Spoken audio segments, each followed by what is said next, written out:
working. If we can figure out a fact. So after like speaking with doctors, I actually have a lot of suppressed memories. Okay. I can remember a memory. I can see it here. My dad fell off a chair and hit his head on the washing machine. That was intense. I liked it there. There we go. Did Tourette's form at a certain age for you? Yeah. So I started ticking when I was 6. Okay. I think they were like smaller tics. Just like at first it was just some facial tics, then grunts. I mean, I wasn't diagnosed later on, but essentially I got Tourette's when I was 6. Yeah. Okay. Okay. Perfect. So before you were 6, effectively, you never had Tourette's. Like it was never a thing. Okay. Nope. Perfect. Yeah. So for me, as a professional sort of observation, would say something must have happened to cause that, right? Yeah. And that's what they say. Yeah. Okay, perfect. And it's very similar with something like a stammer as well, because it's like a motor response in the brain that's not coming out right. Do you know what I mean? It's like, oh, yeah, it's like something neurological. That's it. It's a neurological. Yeah. So if we can figure out effectively where it comes from, it's allowing you to sit with that long enough, and it's something that you can actually sit with after this session, and it will actually start to make a bit more sense, and you'll go, oh my God, I can't believe I've done that. For example, there was a guy who had a really bad stammer. And when I say a bad stammer, he would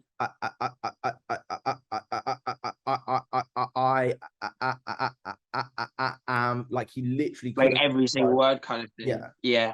And what he found out through doing sort of hypnosis and NLP was he went back to when he was, I think it was similar age, when he was about 6, and his parents were arguing. And when he was struggling, he went back to a time which stopped them arguing. So in his mind, the stammer stopped his parents arguing. Whether that's right or wrong, it made sense to him consciously. Yeah. Right? Wow. Okay. And effectively, we take on what we did as a kid, and we just take it for granted. For example, the reason you speak English isn't because you chose to speak English. It's because your parents spoke English and they taught you the language. You went to school and they taught you that language. So it's nothing to do with what we have done. Like, it's not our fault, anything that has happened, but it's our choice to choose where we look at it as of today and go, I wonder why that happened. Does that make sense? Things that happened, obviously, it affects you, and it's why you do some things today is because of what happened back then, whether you can remember it or not. Yeah, exactly. And what you've said there is perfect, whether you can remember it or not. The subconscious mind remembers everything. For example, do you remember the color of your first bicycle? No. Do you remember the color of your first car? Yes. There you go. What color was it? Yes. Yeah, silver. There you go. Did you think about your first car today? No, yeah, it's just stored in there. And if you really went back and thought hard enough, you would be able to remember the color of your first bike. It's in there somewhere, and then an image would come to you and you'd go, that was it, it was blue. That was it. Like that. Do you know what I mean? I don't know if this matters or it's important to say. So after like speaking with doctors, I actually have a lot of suppressed memories. Okay. I mean, that doesn't matter. I'm interested to proper go into my mind. I've been thinking about this a lot lately, and I didn't actually realize this is exactly what this would be. So I'm actually really even more excited. Yeah. But yeah, just to let you know, I obviously I don't even know what they are. Okay. I had like a bit of a broken childhood and stuff, but yeah, I've got a lot of suppressed memories. So I don't know if that changes anything that you need to do, but just to let you know.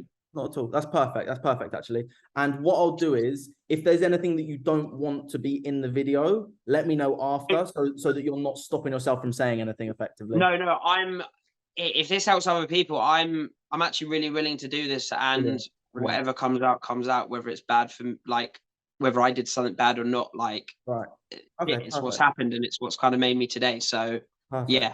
Perfect. Amazing stuff. I love that attitude as well. So you've been hypnotized before, or was it more just relaxation? No, just deep relaxation. So it was basically breathing exercises, and then them, I think they kind of say almost like picturesque words, and obviously it gets you thinking, but never actually hypnotized. Okay, perfect. So what hypnosis is very simple. It's just a focused state of relaxation. So for example, you may notice your tics spacing out further and further and further, and then it may even get to the point where they're just not happening in that moment. So that'll be totally normal. If you do tick, again, totally normal. It doesn't matter. Just allow yourself to go with what feels comfortable. If you feel your head tipping down, just allow it to go down. If you feel yourself leaning back, just allow yourself to go back. And all you have to do is just allow yourself to listen to the words that I say and allow yourself to do what is ever feeling natural for you. Okay.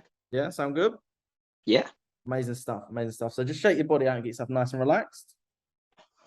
Should I close my eyes or? What we're going to do is we're going to do a bit more of what's called a formal induction. So it's not what I usually do in conversation based. And all I want you to do, Adam, is just find something in the room where you're looking, which you can stare at, just to keep your eyes completely focused on it. Yeah? Yeah. Perfect. And even if you do feel a tick that may happen, just keep your eyes completely focused. There you go. Completely focused. And allow your body to relax as you focus on that thing that you are staring at now. Because Adam, when you focus, you notice that everything external can just slow down. There you go. And as it slows down, it's as if the whole body begins to relax by just focusing now. And Adam, it's as if when you focus, everything quiets down and you can feel yourself drifting down by just focusing and listening to the sound of my voice. There you go.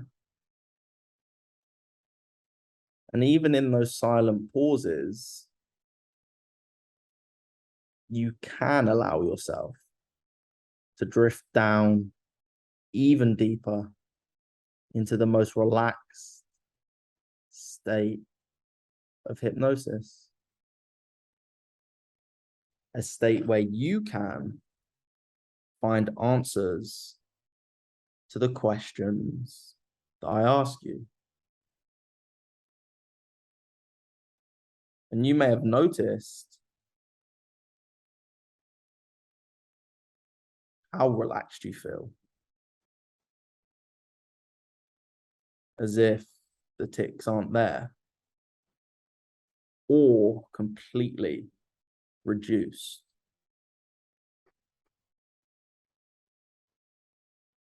And that's an interesting sensation, isn't it?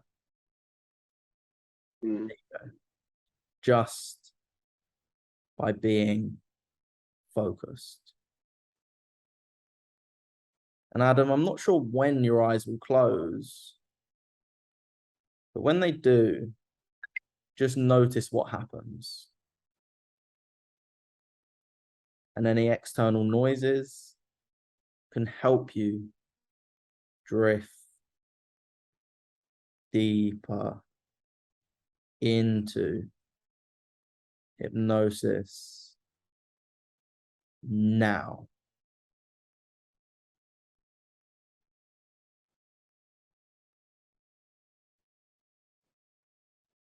There you go. There you go, nearly there.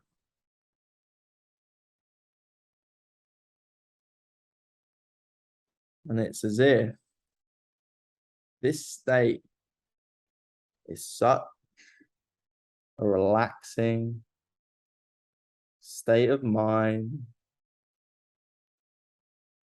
that you can find yourself drifting deeper down. There you go. There you go. So relaxed. And as you drift down, Adam, can you feel your body so completely relaxed?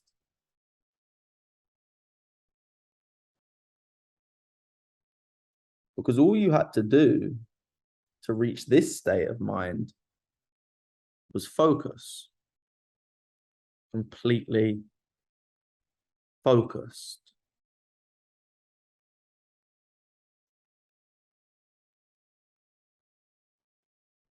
Just like when you're playing golf, in order for you to hit the golf ball, you must keep your eye on the ball. You must have the spatial awareness to swing the club and connect the face of the club with the ball.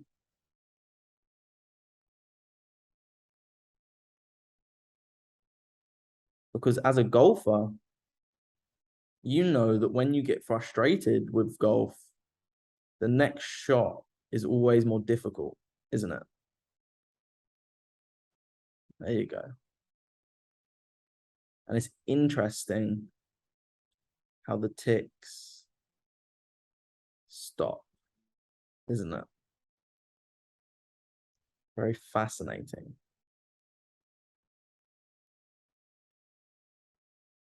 And it's also fascinating how quickly one can relax in such a short period of time. You can find yourself completely relaxed now.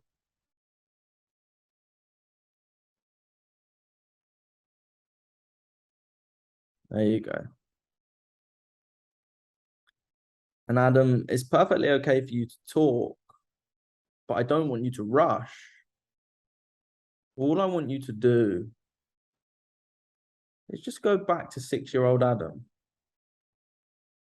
What is the first memory that comes to you of 6-year-old Adam? There's no rush.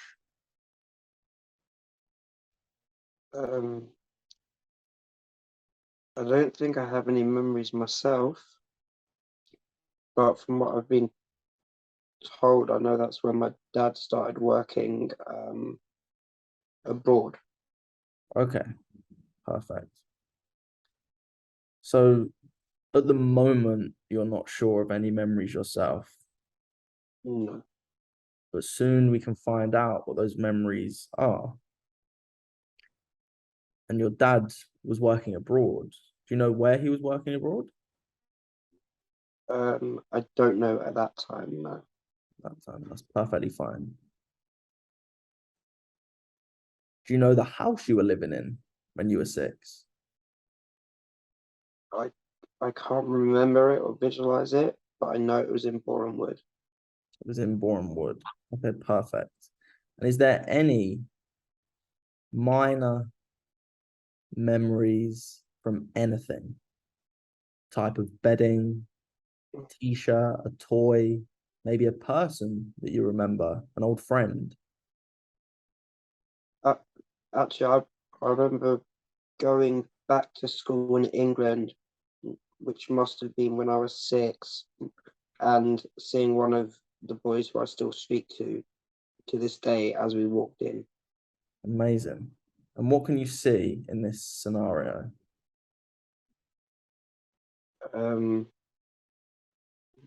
It's kind of like it's like one of those fences, say, around a power league pitch. Okay. That are crossed, and like not gravel, a tarmac type floor to walk on. But to be honest with you, what I'm seeing, I don't think is the school. Perfectly fine. It doesn't matter what you're seeing. It matters exactly what you can see right now. So that tarmac with that fence around it, is there anything on the tarmac that you can notice? No. Do you remember the color of the fence? I think it was just either black or a very dark color. Perfect. And pretty new tarmac, so very kind of like vibrant black, if that makes sense. That makes perfect sense. And it's interesting that you can remember such a random detail from such a young age, right? Mm.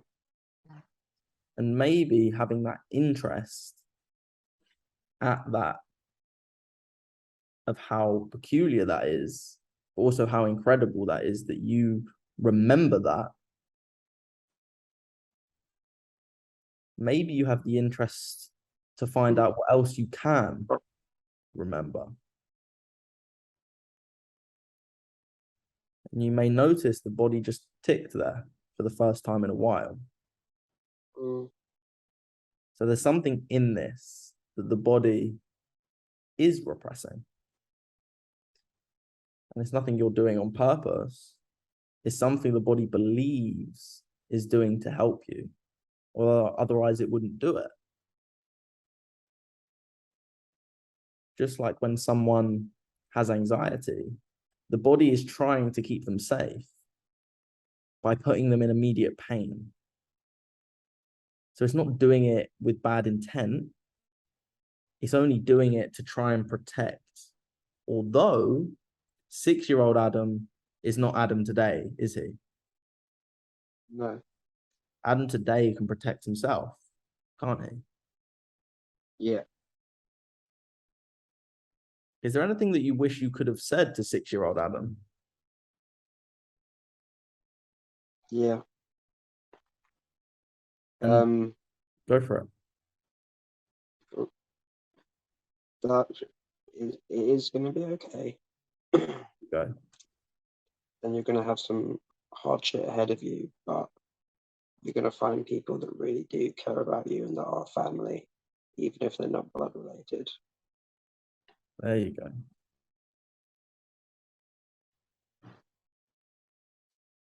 There you go.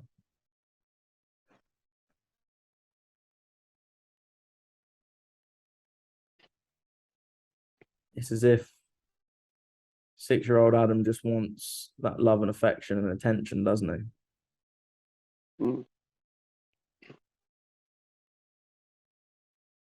I want you to give that to him right now. Can you see 6-year-old Adam in front of you? Mm. There you go. Perfectly safe.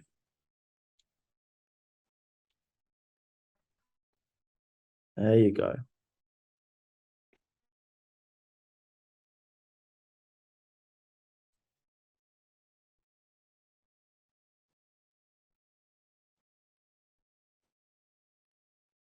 And I want you to just stare at him as he's staring at you.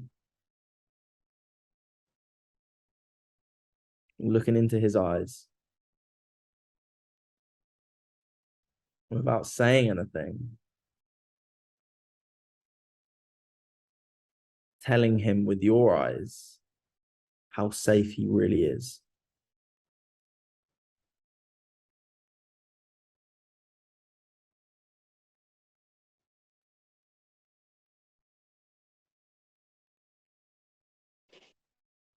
There you go. Experience that love that you have for your 6-year-old self. And how your 6-year-old self has that love for Adam today.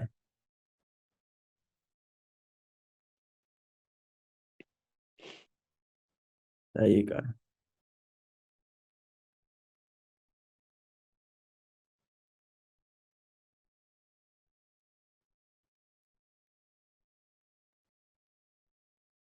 It's what you both deserve, don't you? Yeah. Maybe something that you didn't have before.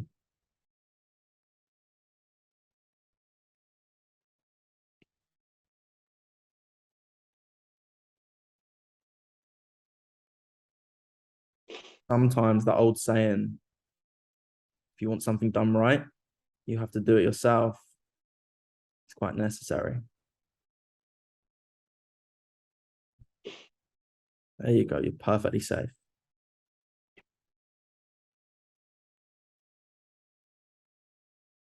I want you to notice any memories that come back when you really hold 6-year-old Adam. Keep him safe. And you let him know by just your intention of being there that he is safe now.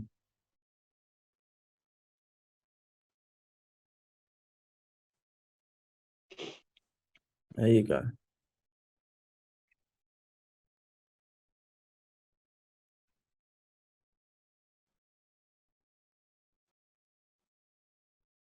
Maybe something you haven't thought about for a while, isn't it?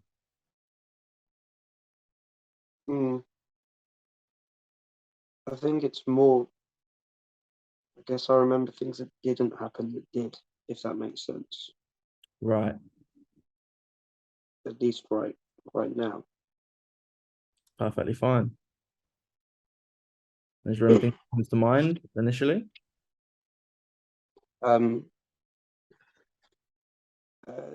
It's like the things like seeing my siblings, just for example, cuddled up on the couch with my mum, but that was never with me when I was back at that age, because I had tics and used to get in fights with them and stuff.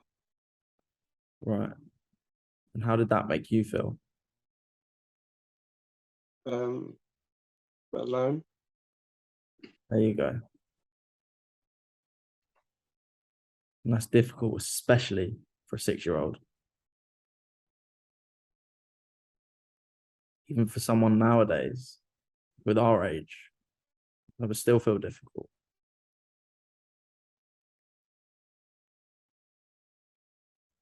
And when your tics got worse, did you get the attention from your parents?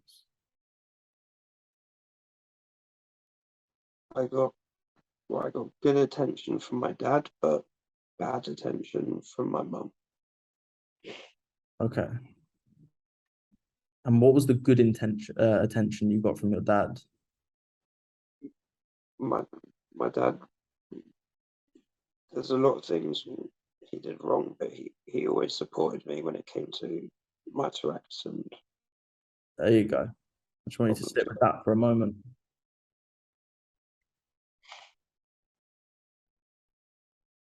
As a kid growing up, especially when we reach 6, 7, and a bit older, boys tend to drift a bit from their mums and want to be like their dads, don't they?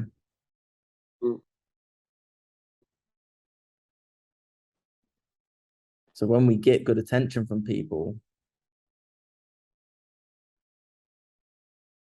it can allow us to continue to do that, right? Yeah. Just like when we're trying to impress someone we really like as a kid, impress a girl we really like, and we start doing something, and then we realize that we have to be this person to impress them, which gives us the attention that we always desired from this girl.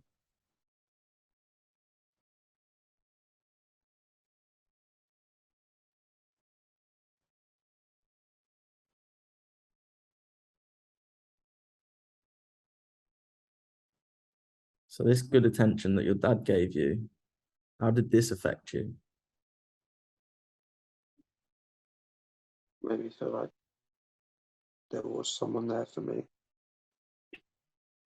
even if it was just one person and he wasn't physically there all the time. I still love and support. There you go. So is that all 6-year-old Adam really needs? Is that love and support? Yeah.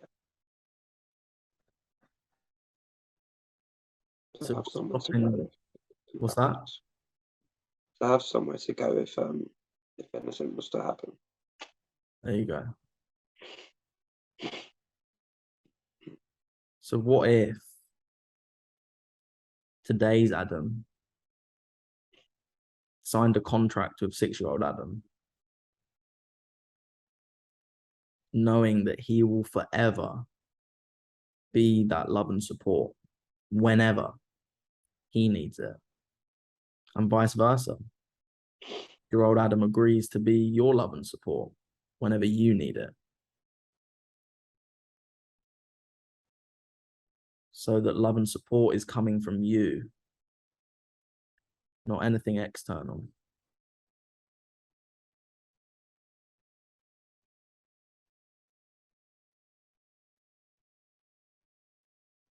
Because there was a story of 2 twins that grew up with a very abusive alcoholic father. And these 2 twins were genetically identical. They lived in the same area. They had the same experiences, the same friends. They did everything together. One day, one of the boys, after seeing his dad being so aggressive and abusive, made a decision that he would become someone who stops these type of people. And he chose to form a charity for kids who had alcoholic and aggressive parents. And the other brother, 10 years later, ended up in prison. Genetically, they were identical. They had the same experiences. They had the same father. And when they were both asked 10 years later in an interview, why do you do what you do? The brother in prison said, I am this way because that's all I know. That's all I was taught. My dad was this way, so I became like this. And the other brother who created the charity and helps those in need replied with the exact same thing. It was all I knew. It was all I grew up with. So I decided to change. I didn't have to, but I made the decision. Just like we can make a decision with ourselves to always be there for ourselves, with ourselves.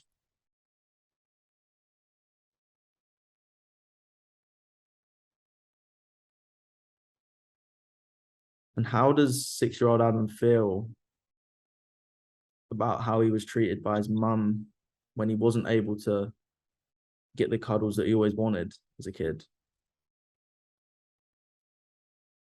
Sorry, how did he feel? Yeah.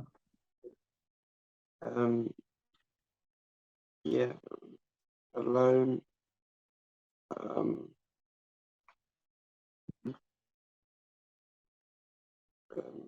Yeah, alone. It's a scary place for a 6-year-old, isn't it?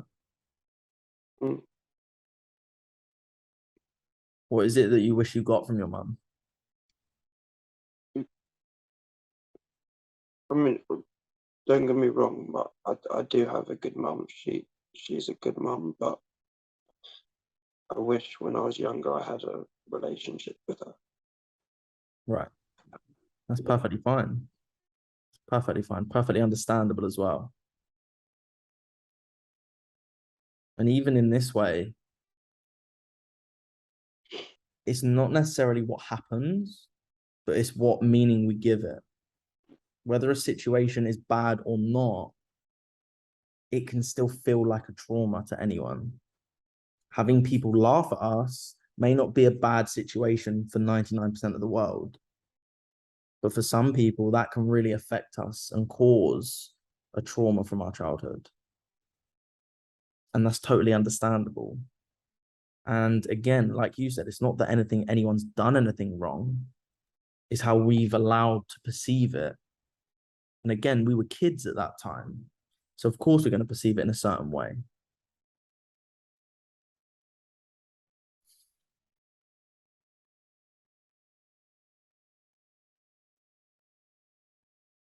What else does 6-year-old Adam need right now?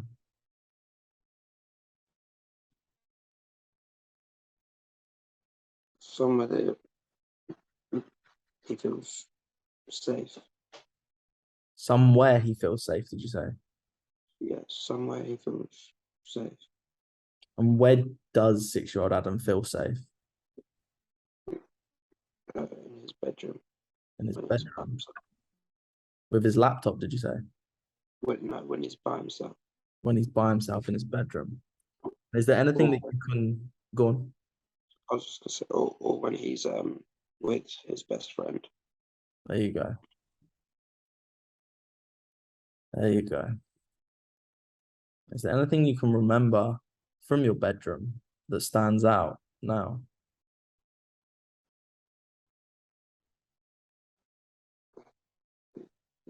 No, I'm picturing my bedroom when I was older. And that's the first bedroom I can remember. But it wasn't when I was 6. Okay, that's perfectly fine. Is there anything from Boreham Wood or in the house that you... What's that? Yeah, I think there was a red door, the There front you door. go. There you go. Perfect. I want you to imagine that red front door now. And I want you to imagine this as 6-year-old Adam, looking at how vibrant that red is, how interesting that red is, just as red as one of those fire engines. There you go. Is there a number on the door, Adam?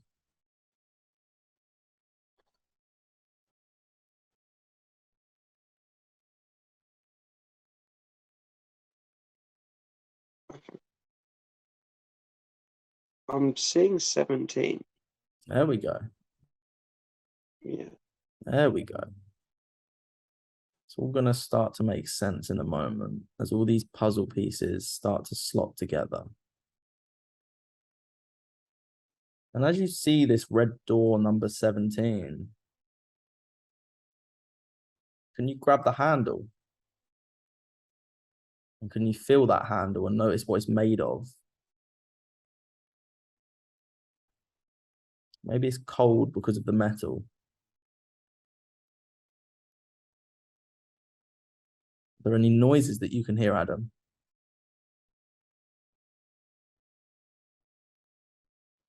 No. Are there any sensations you can feel?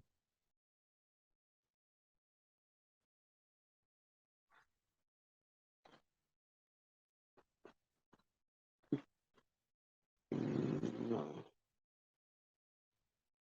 Perfectly fine. So as you open this door, maybe the door makes a weird noise as it opens. Maybe the hinges need grease, or maybe it rubs across the floor. I think I can picture the stairs in the living room. Some of it. There you go. Do the stairs have carpet on them? I think so. Yeah. A white banister There you go. with a lounge on the other side and a couch underneath the banister. There you go. For someone who doesn't remember, you're starting to remember a lot, aren't you? And those minor details are starting to make sense. Can you sit down on that couch under the banister? Is it comfy or is it uncomfortable? No, it's It's comfy, it's soft. There you go. It's it's quite a big couch. Quite a big couch. Is it leather or is it a material couch? It's a material with a kind of floral pattern on it, and mainly a shade of green. There you go. Mainly a shade of green. Interesting. With a floral pattern. Mm. There you go. Did you have any pets when you were younger, Adam? No, No? no. But you had siblings, didn't you? Yeah, How many? 3. 3. And are they older or younger or sort of a mix? All younger. All younger. Okay, perfect. So when you were 6, how many siblings did you have at that time? All 3? Uh, just would have had all 3. Okay, perfect. And you can notice that as we're going into this, the body is trying to protect you, isn't it? Mm. Although you're allowing yourself to remember again. I, There you go. I can't see everything, but I think past the living room is the dining room, There you and go. if you turn left through the door is the kitchen. There you go.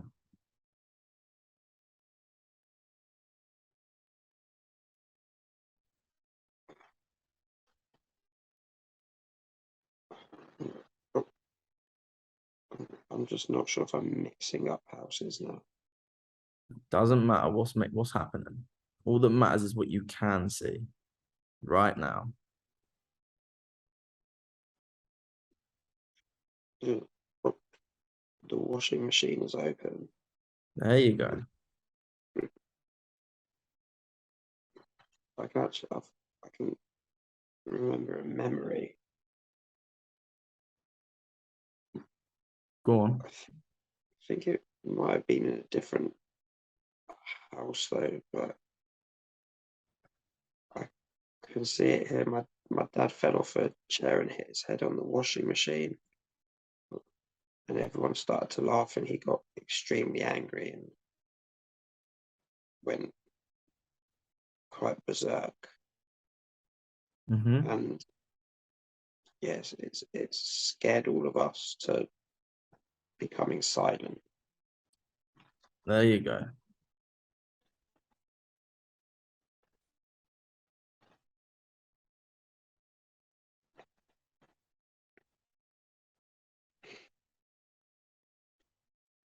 There you go.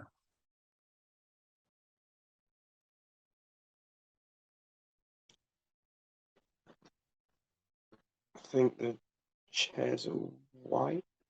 There you go. It's all coming back now, isn't it? It's like a wooden style table. The white chairs, the wooden style table, the open door on the washing machine, and even that memory of your dad falling off and going berserk. Puzzle is being fitted together, isn't it? Mm.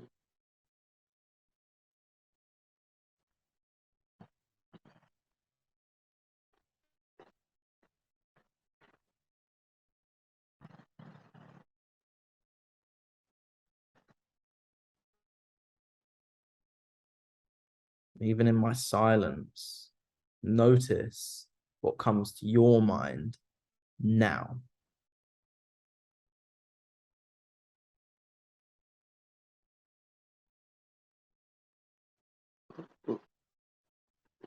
All I can picture now is one of my really good friends house at the time.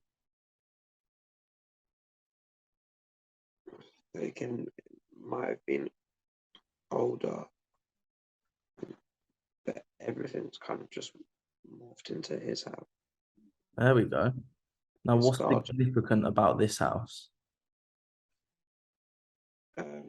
It was another close friend of mine, somewhere where I felt quite relatively safe.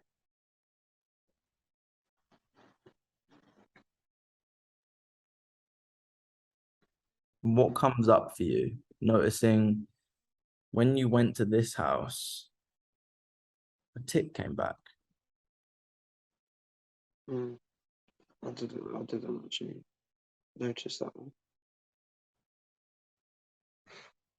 And that's the subconscious, regardless with Tourette's or not, when in a state of hypnosis, the body will twitch and will make these little ticks anyway, as a sign that something is significant about this place. Significance.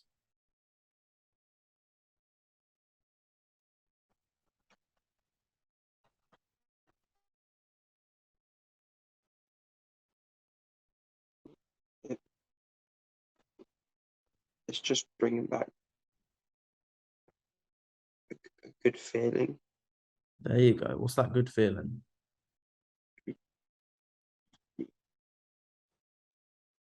Happy and loved. There you go. Having a friend, but someone that I know that likes me for me. The Tourette's doesn't matter if I tick or not. It doesn't matter. There you go. I want you to notice that. It doesn't matter whether you tick or not. So in this situation, you feel exactly what 6-year-old Adam wanted.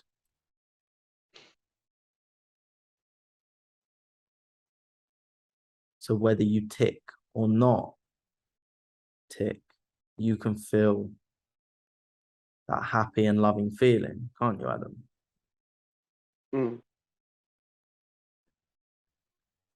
In this friend's house, is there anything that caused you to tick?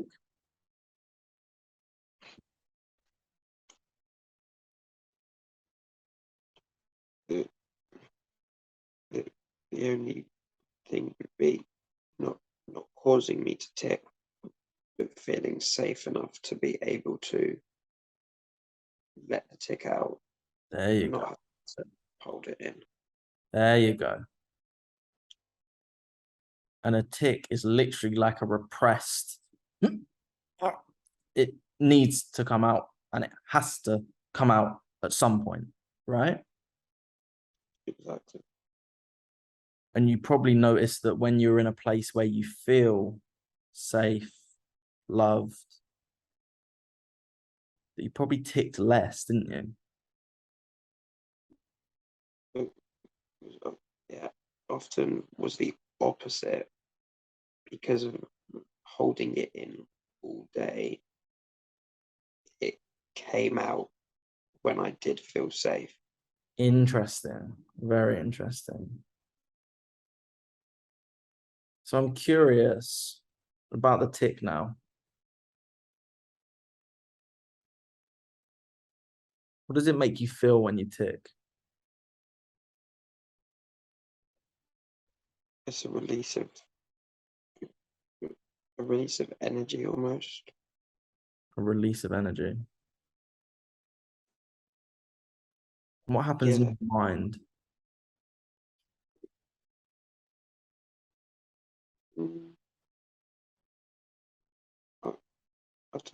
I don't think anything really happens in the mind other than this is a bit almost of a sense of relief of letting it out. Right.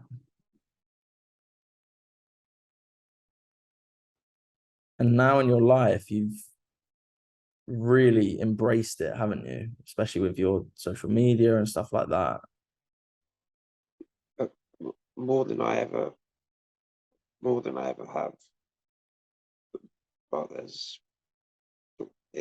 it looks and shows like I have more than I have. Right.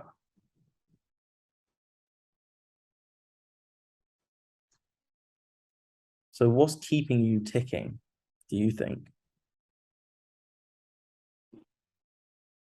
That's a difficult question. I don't want you to rush it.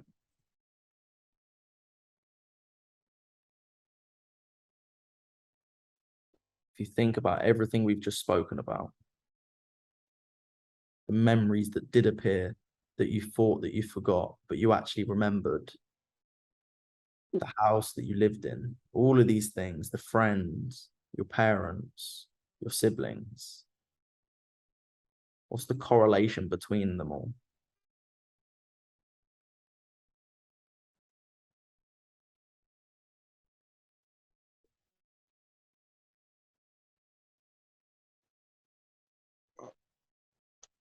I think with all of it, there's two things that made me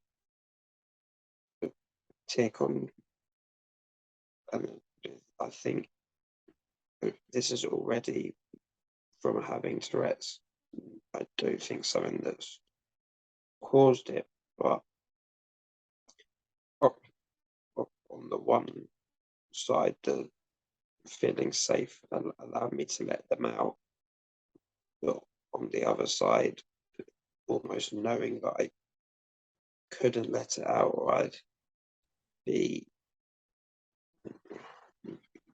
yelled at, but not necessarily told off, but just told to shut up. I've been holding them in all day at school, and it had to come out, and it would come out even more in that situation too. Right. Starting to make sense now, isn't it? There. And I want you to just observe, Adam, and just observe the next tick when it comes. And just notice what happens. Notice if you can really dissect it. Think about nothing but if a next tick appears.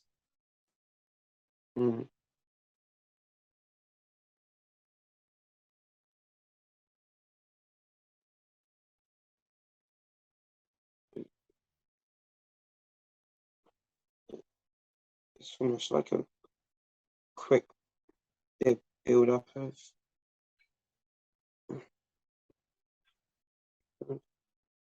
energy,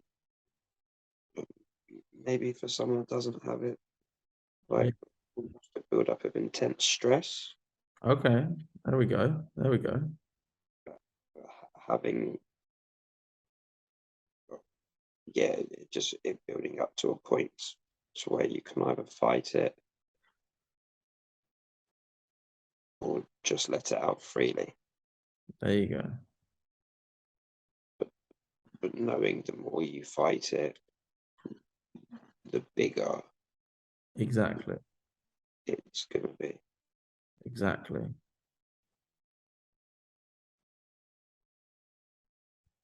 That build-up of energy, Adam, is something that we can effectively do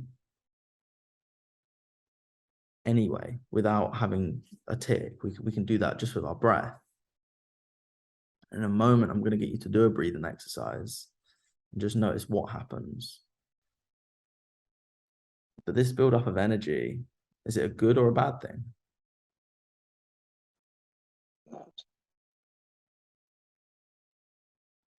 It's what? I think it's bad. There you go. Uncomfortable. There you go. It's uncomfortable. It's bad. And as you said, that build-up of energy, if you don't let it out and you don't allow yourself to, it can just, it's like an explosion, right? Yeah. And are you familiar with a pressure cooker? Yeah. So a pressure cooker, effectively, we are like pressure cookers. Stress builds upon stress, upon stress, upon stress, upon stress, upon stress, upon stress, upon stress. And some people, they let it out of anger. Some people let it out with fear and shutting themselves away. All this stress that's been built up in your life is just one on top of the other. And it's just like when you boil water in a pan and you put the lid on. The water always boils over when you put that lid on. I did it yesterday. And it doesn't matter how much water's in there, even with a little bit of water.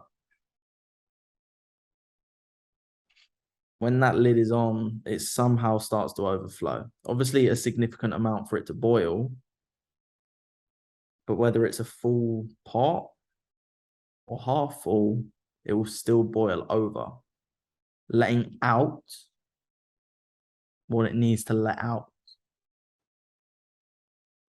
So my question to you, Adam, is what if you were able to reduce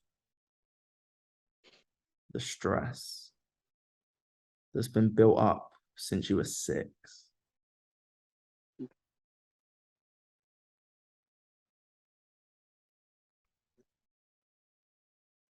Yeah, but do almost anything, I reckon. Say that again?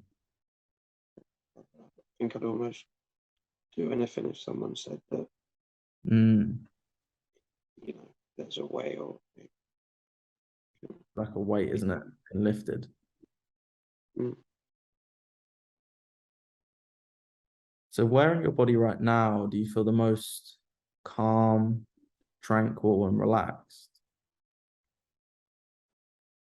I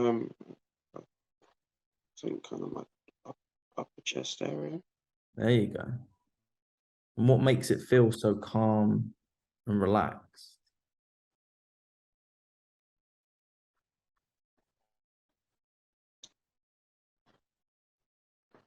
I think it's just because it's where my body's starting to lean to the left. There you go.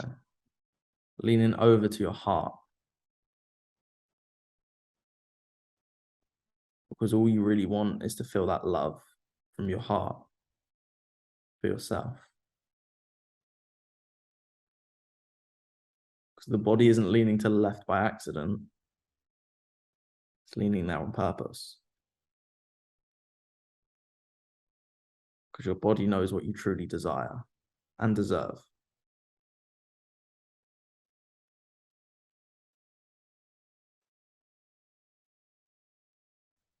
There you go. Perfect.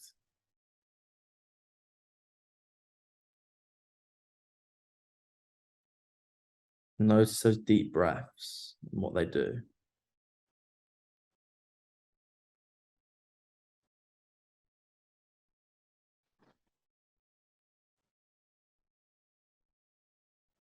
It's as if there's a list of stresses that you've experienced since age 6. And for the first time, you found an eraser to rub everything out. To erase them from that page. Giving you a fresh sheet of paper to start from.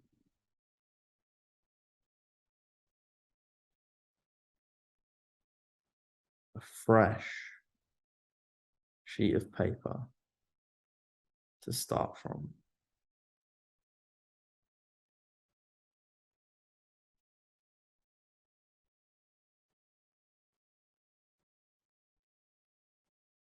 A fresh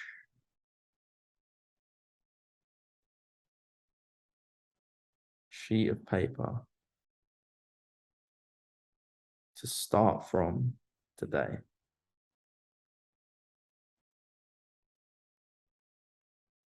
Like a pressure cooker that's just been brought out the box. There's no pressure in there at the moment. But you also have the valve to reduce the pressure.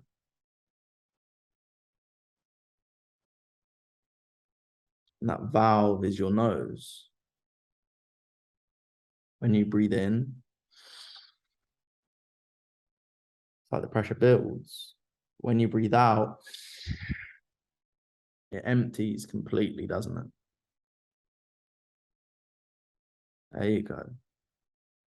And you can remember that, can't you? When you breathe in and out,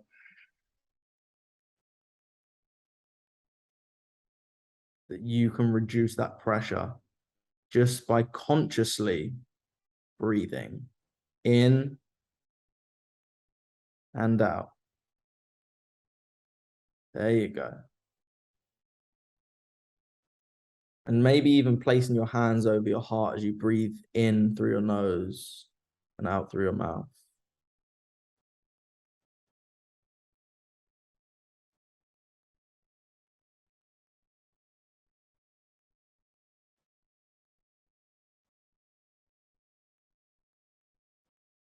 There you go.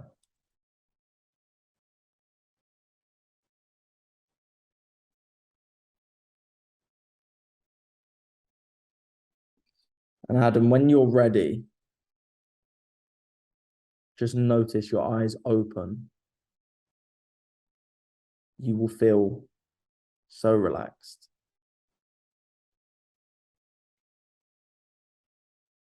There you go.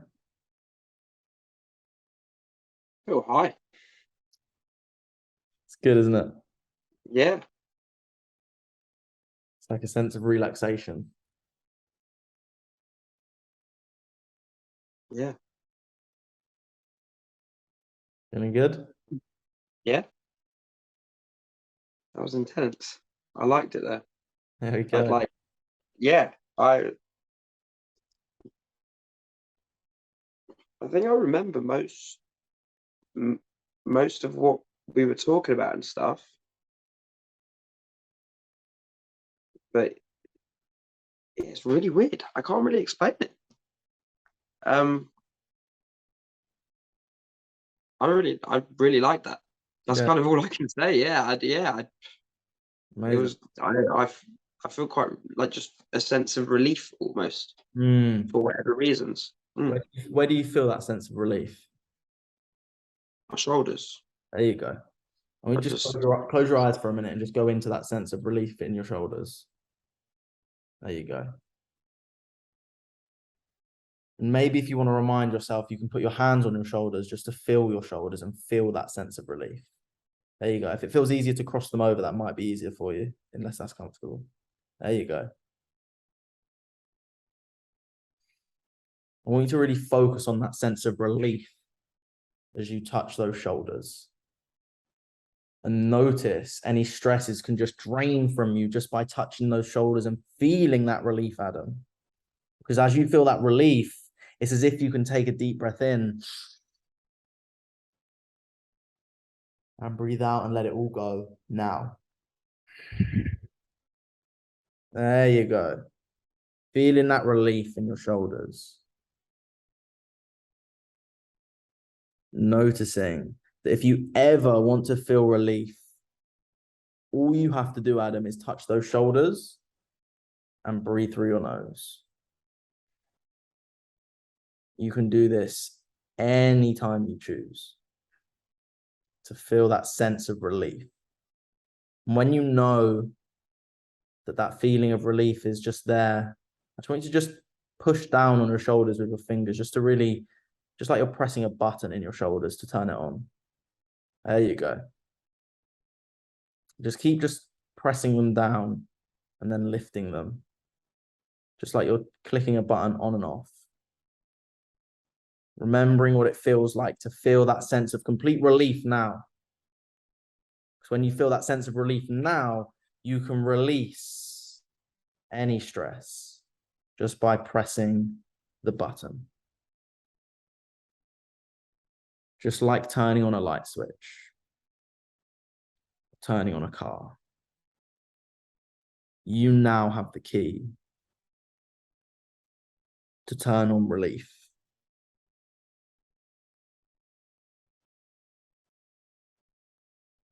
And when you're done, just allow your hands to drop down, your eyes to open, and yourself to feel amazing.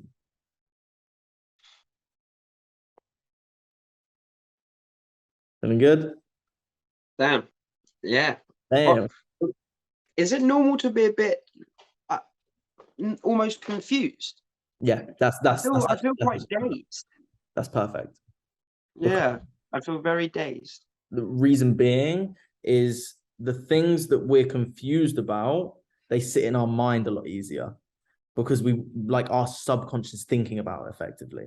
So it's like, okay. So the best way to say it is, have you ever walked into a pool door and you've tried to push it? Yeah.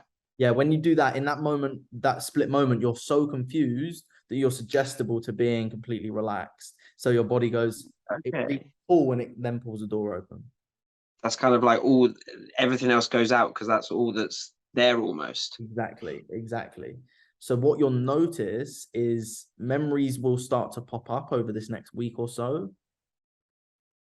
And notice what happens if you feel a tick coming on, what happens when you just touch your shoulders and just breathe. And it's not about suppressing it. It's more about working with it. Yeah. Right. So it's not like, I won't feel this. It's like, no, if you need to come out, come out. But there's a reason that's coming out. There's a stress that's there. What is the stress? There you go. Exactly. Because what we'll start to do is, if we start to reduce all the stresses, you'll notice the tics will start to reduce naturally. Yeah. And you've probably noticed that if you have had a period of your life where you're very stressed versus when you're not so stressed. Yeah. That's exactly right.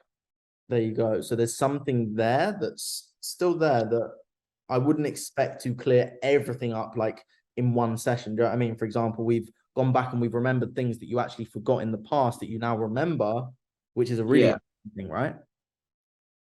I quickly on that, like I remember like the visions I was having.